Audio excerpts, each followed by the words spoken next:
Game time decision. Well, he was good this morning. He felt really good.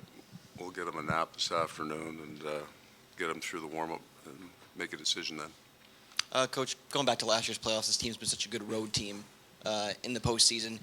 Why do you think that is, and what kind of brings out the best in this group when you guys are in enemy territory? I don't think we need to feel good to play well. So it's not a. I would say this is probably true of the Boston Bruins as well. It's not a flow game where you everything's going right, man, or you're flying right. You're making lots of plays. There's not a tremendous amount of stretch in our game. We don't need. When you get a team against a team like that can play that stretch flow game and they got a lot of speed, when they're on, they're really, really hard to beat. And when they're off, there's kind of some frustration in their game. They don't connect on plays. I don't think that describes the way we play the game. That we don't need to feel good to play well. Or you could just say it's ugly. Sorry, brother.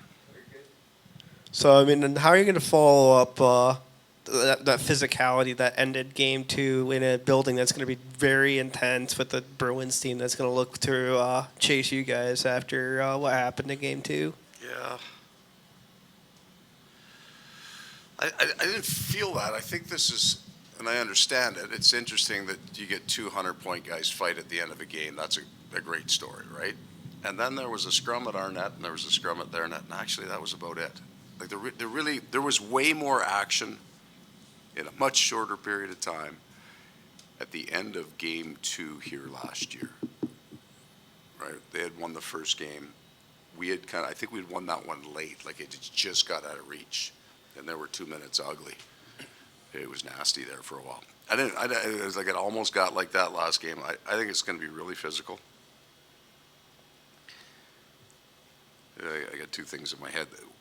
Everything that I would say to you about what I think is going to happen tonight, I would have said to you before Game 1. What happened in the back half of Game 2 wouldn't change that. It's going to be real fast, real physical. Both teams have really good penalty killing. But at some point, power plays are going to heat up, and you're going to have to be disciplined. So this is what makes hockey great, right? This is the way it's supposed to be. Everybody's wired coming to the game. The hits are going to be hard. The crowd's going to go berserk every time something goes right for the home team. It's going to be a lot of pressure. It's going to be great. Regarding the Pasternak-Kachuk fight from the previous game, Pat Maroon, earlier we were talking to him, and he said he felt that Matthew fought dirty in that fight. Did you see anything that you thought crossed the line? No. No, I didn't. Did you guys see it more than once? Okay. Well, sometimes you don't, right? Sometimes you just see a play.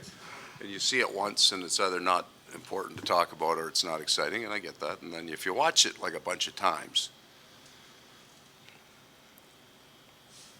then I would say my answer would be no.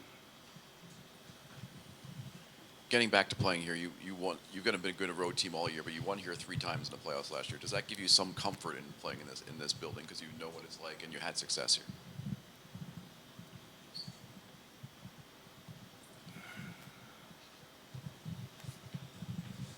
I'm gonna say I'm trying to give you a mindful answer about how do you feel coming into this game.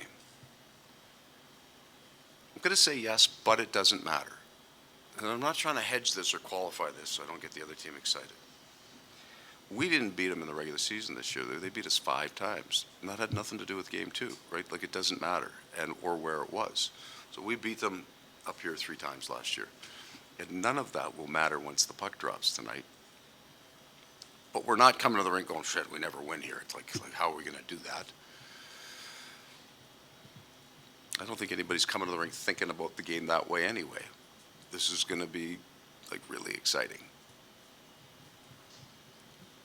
Coach, with your deep pairings, Cooley and OEL in Game 2, I think they were only able, 1 or 2 shot attempts when they were on the ice together. Just the confidence you have in them and knowing that that's your number 3 defense pair and see what they were able to do and the importance of the depth you have on the blue line. Those 2 guys have been good for us.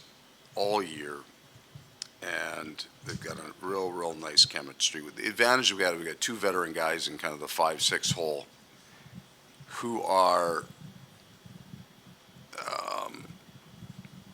they just know their game, so they're going to deliver the services of this skill set as hard and as fast as they can, and they're not trying to get outside that. So we know Oliver can score. That he can make plays from the point, but he's also not trying to lead the rush. He's defensively responsible.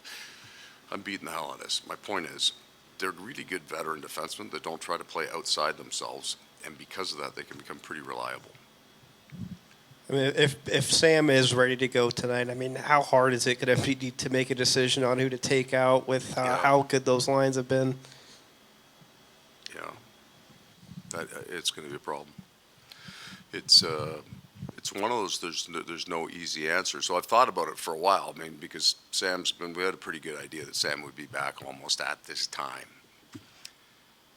and then we get into the Tampa series, and the fourth line scores 2 goals one night, and they're the difference in the game for us. Now, it got a little wobbly there maybe in game 4 and 5 and game 1, but I'm going to end up taking a player out of the lineup that doesn't deserve to come out of the lineup. But Sam Bennett's not watching games. If he's ready to play, he's playing. So it's going to be tough.